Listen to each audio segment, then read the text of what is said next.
What's up guys, Robert Optimal Bodies.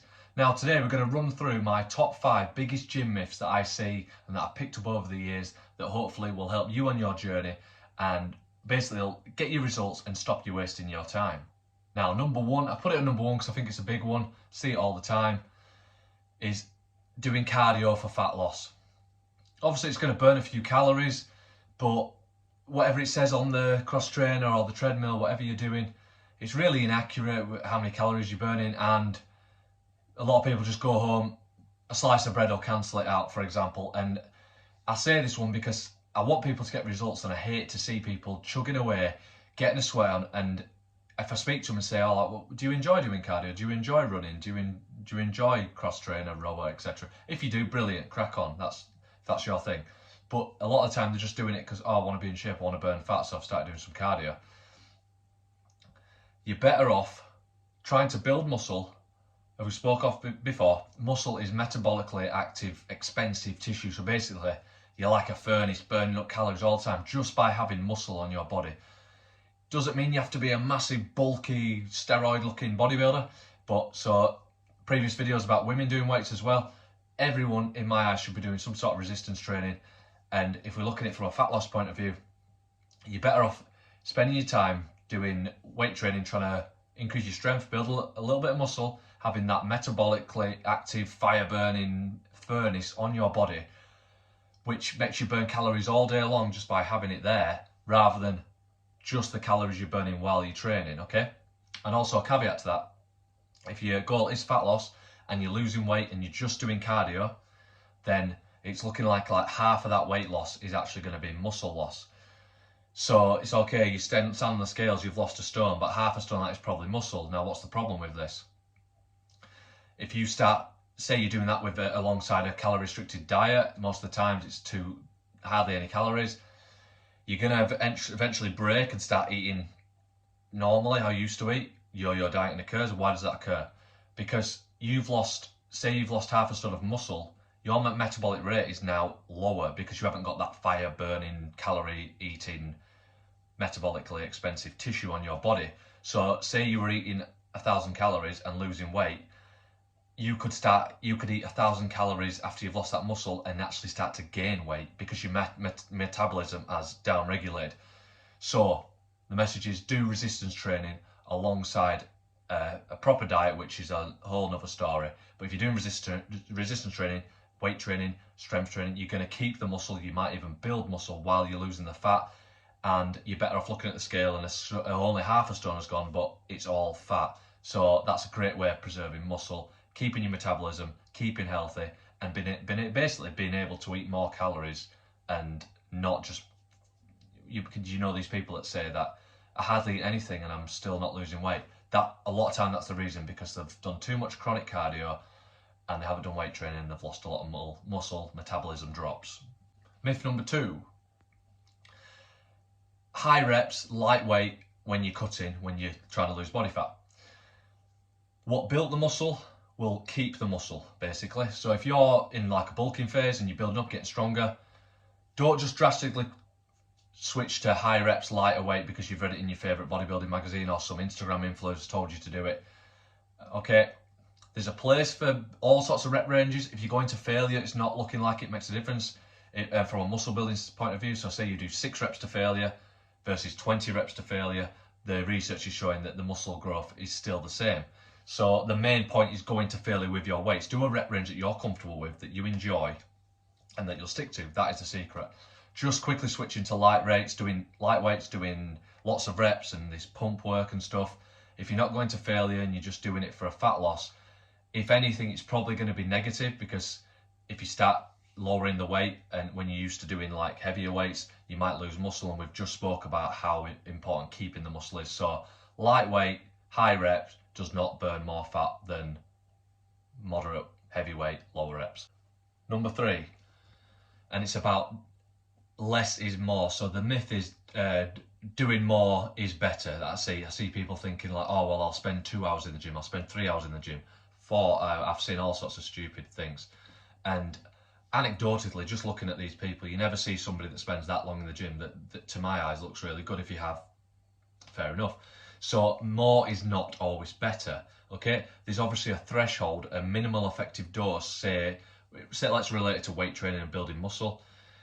You might do your session in 45 minutes to an hour. It might be a leg session, so you have to rest longer because it's very oxygen demanding, big muscles, etc.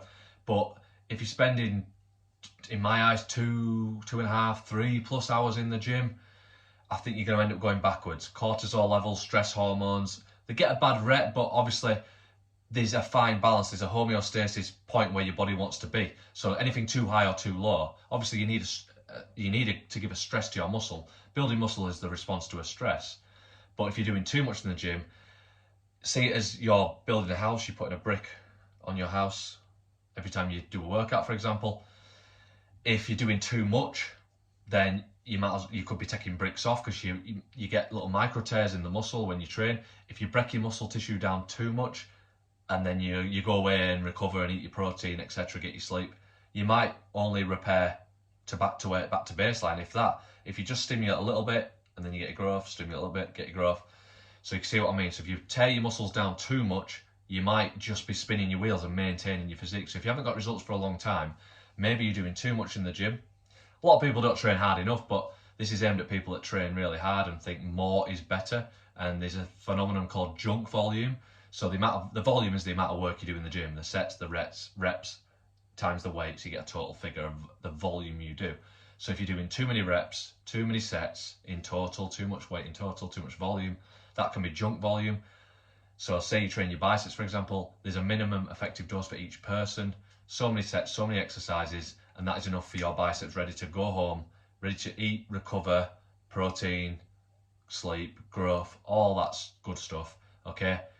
Doing double the amount of work doesn't give you double the amount of biceps. So the main message for that is less is more. Number 4, the anabolic window. So you might have heard of this one. You might see somebody chugging the protein shake as soon as they finish that last rep. They have to get the protein shake in.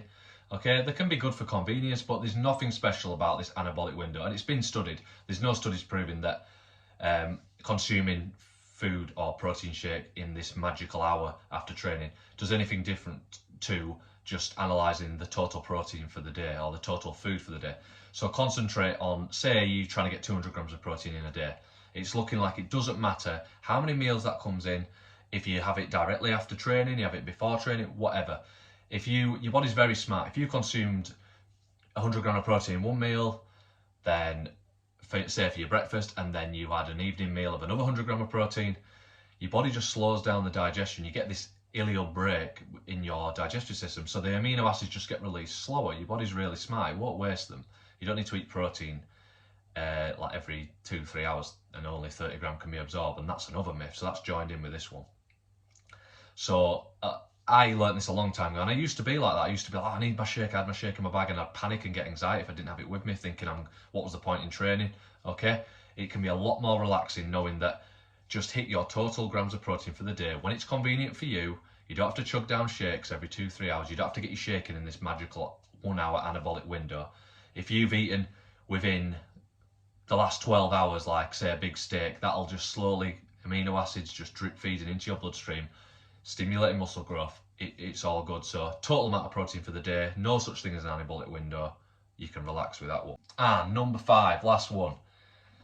There's no such thing as shaping exercises.